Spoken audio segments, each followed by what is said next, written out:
Hello friends, അസ്സലാമു അലൈക്കും, welcome back. പിന്നെ അത്താഴമേലാണ് ഷൂട്ട് ചെയ്തിട്ടുള്ളത്. അപ്പോൾ അത്താഴത്തിൽ നമ്മളിന്ന് ദോശയും പിന്നെ വൈകുന്നേരം നമ്മളുണ്ടാക്കിയ മുട്ടക്കറിയും ചായയാണ് കുടിച്ചത്. അത് കഴിഞ്ഞിട്ട് നിസ്കാരം ഖുർആൻ ഓതലൊക്കെ കഴിഞ്ഞു. എന്നിട്ട് പിന്നെ കുറച്ച് നേരം പോയി കിടന്നു. പിന്നെ ഞാനൊരു 7 മണിയൊക്കെ ആയപ്പോഴാണ് എണീറ്റത്. അപ്പോൾ നേരെ അടുക്കളയിൽ പുറത്ത് പോയി. ഇത് നമ്മുടെ ആമീനക്കുട്ടിയാണ്, നല്ല രസമുള്ള പൂച്ച. നമ്മളൊക്കെ നല്ല അടുപ്പാണ്. ഞാൻ ഇറങ്ങിയപ്പോൾ അതിന് മേലിൽ ഇങ്ങനെ കരയുന്നുണ്ടായിരുന്നു. പിന്നെ കിച്ചണിൽ കുറച്ച് പണികളുണ്ടായിരുന്നു. കുറച്ച് പാത്രങ്ങൾ കഴുകുക, പിന്നെ ഫ്രീസറിൽ നിന്ന് കറി ഉണ്ടാക്കാനുള്ള മീനൊക്കെ പുറത്തേക്ക് എടുത്ത് വെച്ചു. പിന്നെ ഒന്ന് ഫ്രണ്ടിൽ പോയി ഒന്ന് അടക്കം നോക്കി. മരം വന്ന് നമ്മൾ ബെഡിങ് ചെയ്തിട്ടുണ്ടായിരുന്നു. ആ ഒരു ഇതായിരുന്നു. അതിപ്പോൾ അത്യാവശ്യം ഇലകളും കാര്യങ്ങളൊക്കെ വന്ന് വലുതായി. പിന്നെ ഫ്രണ്ടൊന്ന് അടിച്ച് വാരി തുടച്ചു. പിന്നെ ചെടികൾ ഒന്ന് ചെറുതായിട്ട് നനച്ചു കൊടുത്തു. അപ്പോൾ അത് കഴിഞ്ഞിട്ട് നേരെ അലക്കാനുള്ളത് മെഷീനിലിട്ടു. അതിനുശേഷം ചെറിയ മോൾക്ക് സ്കൂളുണ്ടാവും, അവൾക്ക് കൊണ്ടുപോകാനുള്ള സ്നാക്കും പിന്നെ അതുപോലെ വെള്ളമൊക്കെ റെഡിയാക്കി വെക്കണം. അതൊക്കെ കഴിഞ്ഞിട്ട് വേണം അവിടെ വിളിക്കാൻ വേണ്ടിയിട്ട്. അപ്പോൾ ഫ്രൂട്ട്സാണ് കൊണ്ടുപോകുന്നത് സ്നാക്ക് ടൈമിൽ കഴിക്കാൻ വേണ്ടിയിട്ട്. എന്തെങ്കിലും ഫ്രൂട്ട്, അപ്പോൾ വാട്ടർമെലൺ ഉണ്ടായതുകൊണ്ട് അതാക്കി കൊടുത്തു. പിന്നെ വെള്ളം, അപ്പോൾ അതൊക്കെ സെറ്റ് ചെയ്ത് കൊടുക്കണം. പിന്നെ നമ്മൾ വൈകുന്നേരമായി കിച്ചണിൽ കയറുമ്പോൾ അതുവരെ കുളിയും നിസ്കാരവും കാര്യങ്ങളും പിന്നെ കുറച്ച് നേരം കിടന്നുറങ്ങി, അങ്ങനെയൊക്കെ കഴിഞ്ഞു. അപ്പോൾ ഇന്ന് ഡ്രാഗൺ ഫ്രൂട്ടാണ് കേട്ടോ ജ്യൂസ് അടിക്കാൻ. അപ്പോൾ ഇത് ഓപ്പൺ ചെയ്യുന്നതിന് മുന്നേ റെഡാണോ വൈറ്റാണോ എന്നൊക്കെ ഇങ്ങനെ ഒരു ക്യൂരിയോസിറ്റിയിലിരിക്കണം. അങ്ങനെ അതൊക്കെ ചെത്തി നേരെ ഡയറക്റ്റ് മിക്സിക്ക് ഇട്ട് കൊടുത്തു. 2 എണ്ണമാണ് എടുത്തിട്ടുള്ളത്. പിന്നെ പാലും കുറച്ച് പഞ്ചസാരയും കൂടി ഇട്ടിട്ട് അടിച്ചു. ഡ്രാഗൺ ഫ്രൂട്ട് മധുരമില്ലാതെ കുടിക്കാൻ ഒരു ടേസ്റ്റ് ഉണ്ടാവില്ലല്ലോ.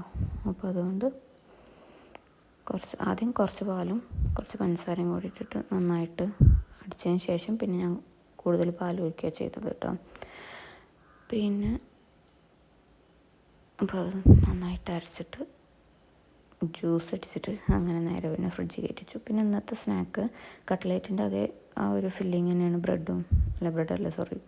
ഉരുളക്കിഴങ്ങും ചിക്കനും ഉള്ളിയും അങ്ങനത്തെ ആ സെയിം തന്നെ. എന്നിട്ട് ഒരു പൊട്ടാറ്റോ അങ്ങനെ കട്ട് ചെയ്തിട്ട് ഫ്രഞ്ച് ഫ്രൈസിൻ്റെ ഒരു ഇതിൽ കട്ട് ചെയ്തിട്ട് കുറച്ച് മുന്നേ ചൂടുവെള്ളം ഉപ്പ് ഇട്ടിട്ട് അതിലിങ്ങനെ ഇട്ട് വെക്കുക. എന്നിട്ട് ഇതുപോലെ ഇപ്പോൾ ഞാൻ കാണിച്ചതുപോലെ ഫില്ല് ചെയ്യുക.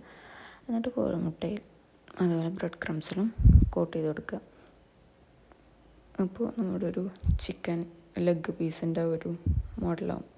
ടേസ്റ്റിൽ വലിയ വ്യത്യാസമൊന്നുമില്ല, പക്ഷെ എന്നാലും കാണുമ്പോൾ ഒരു കുട്ടികൾക്കൊക്കെ അങ്ങനെ ഉണ്ടാക്കി കൊടുക്കുമ്പോൾ ഒരു രസമല്ലേ അങ്ങനെ. അപ്പോൾ അത് കുറച്ചുണ്ടാക്കി.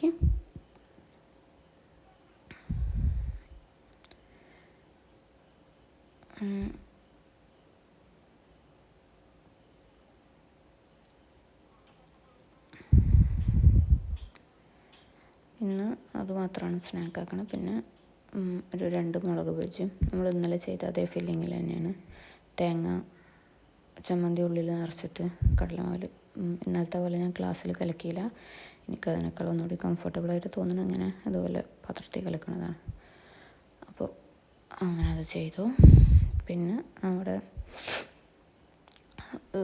ഗ്ലാസ്സിൽ അങ്ങനെ കോട്ട് ചെയ്യുന്നതിനേക്കാൾ ഒന്നുകൂടി നന്നായിട്ട് വന്നിട്ടുള്ളത് ഇന്ന് പാത്രത്തിൽ കോട്ട് ചെയ്ത അതിലാണ് എനിക്ക് തോന്നിയത് കേട്ടോ. പിന്നെ ആ ചിക്കൻ കാലിൻ്റെ പോലത്തെ ആ സംഭവം, അതിന് പേരെന്താ എനിക്കറിയില്ല, പക്ഷെ കൊള്ളാം. ടേസ്റ്റ് വൈസ് ഓക്കെയാണ്. കട്ട്ലേറ്റും ഈ ഫില്ലിങ് വെച്ച് നമ്മൾ ഉണ്ടാക്കുന്നത് അല്ലാതെ പ്രത്യേക ടേസ്റ്റിൽ വ്യത്യാസമൊന്നുമില്ല. കാണാനൊരു ഭംഗി അത്രേ ഉള്ളൂ. പിന്നെ പൊട്ടാറ്റോ ഫ്രൈ ചെയ്യുമ്പോൾ കുഴപ്പമില്ല, ടേസ്റ്റ് ഉണ്ട്, അത്രേ ഉള്ളൂ. അപ്പോൾ അതും നന്നായിട്ട് മൊരിച്ച് ഉള്ളിലൊക്കെ വെന്ത ഫില്ലിങ് അല്ലേ, പിന്നെ പുറത്തെ കോട്ടിങ് മാത്രമല്ലേ ഒന്ന് വേവേണ്ട ആവശ്യമുള്ളൂ. അപ്പോൾ അതൊന്ന് നല്ല മൊരിച്ചെടുക്കുന്നുണ്ട്.